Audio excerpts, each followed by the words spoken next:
I'm Eun and today I'm here to share with you how God has transformed my life. Halo, nama saya Eun. Pada saat hari ini, saya akan mencoba men-sharingkan bagaimana Tuhan mengubah hidup saya. Since young, I witnessed the process of how my parents got separated and divorced eventually. Sejak muda, saya ada menjadi saksi bagaimana proses perpisahan kedua orang tua saya dan pada akhirnya harus bercerai.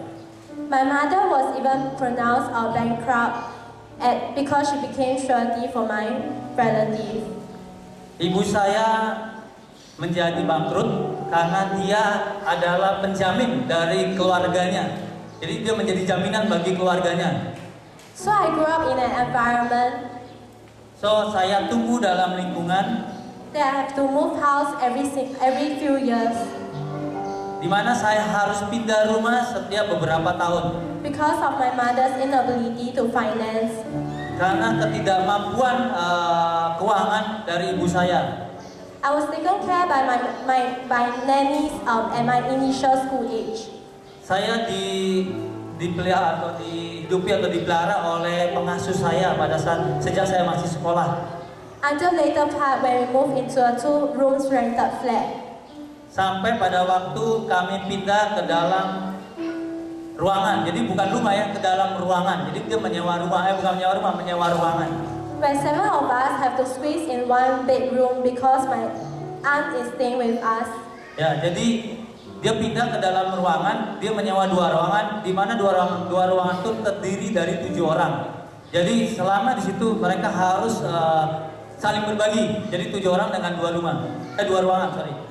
Because of the lack of love, Karena kekurangan kasih, I struggled with low self-worth. saya berjuang sendiri untuk keyakinan saya Insecurity, dengan ketidakamanan. and I would always close myself up to protect myself. Dan saya menjadi untuk melindungi diri saya supaya tidak mudah tersinggung. My mother has always been busy at work, Dan ibu saya sangat sibuk sekali. trying to make ends meet. Dari pagi sampai malam selalu bekerja. And my relationship with my sister was strained. Dan hubungan saya dengan saudara saya menjadi tersiksa. And she would always perform better academically. Sementara dia selalu menampilkan yang terbaik dalam bidang dalam sekolahnya. And I always compare myself with how much she is so confident. Saya selalu membandingkan diri saya dengan saudara perempuan saya, bagaimana dia begitu yakin And she will always do so well in her studies. dan dia selalu mendapat nilai yang bagus dalam sekolahnya. Because of this, Karena semua ini, I never like to go home early on a normal school day. saya tidak suka untuk pulang ke rumah cepat-cepat dalam waktu sekolah. I will hang out with friends till late night, Saya akan pergi dengan teman-teman sampai larut malam. or even thought of staying over at my friend's house. Bahkan beberapa kali saya tinggal dalam rumah teman saya. Because I could not experience the love of a proper family. Karena saya tidak bisa merasakan kasih dalam keluarga saya. I have no purpose in life, Saya tidak mempunyai tujuan hidup. and even did badly in school. Bahkan dalam sekolah pun saya tidak punya tujuan. I did not see a future in my life. Saya nggak melihat masa depan dalam kehidupan saya.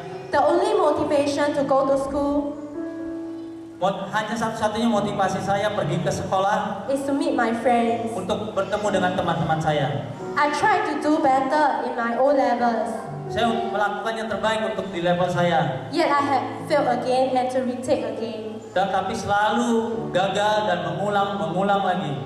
And many a times I will cry, Dan seringkali saya menangis. and my friends would call me crybaby.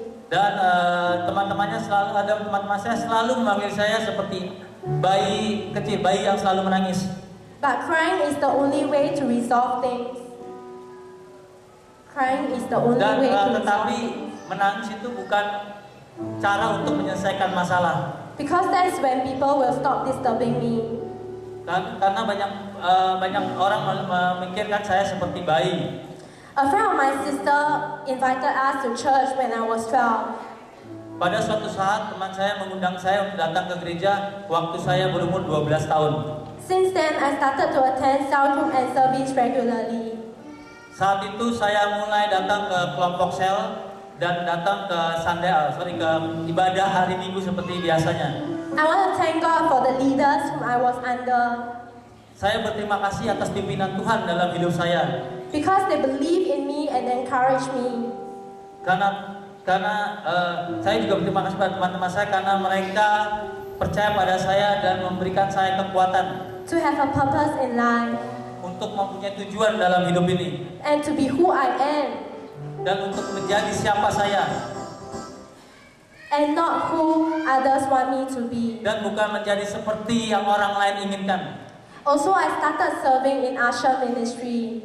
Saya memulai pelayanan saya sebagai penerima tamu. It is in this ministry Dalam pelayanan ini, that I built my self-confidence saya membangun rasa kepercayaan diri saya, to engage with people, berhubungan dengan orang-orang. and that I'll be able to speak to large crowd. Dan bagaimana saya berhubungan dengan banyak orang, berbicara depan banyak orang.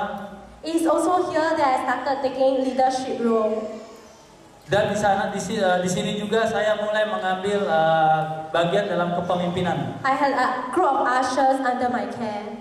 Saya mulai menjadi pemimpin dalam beberapa penerima tamu. I even had the opportunity to be the main service IC.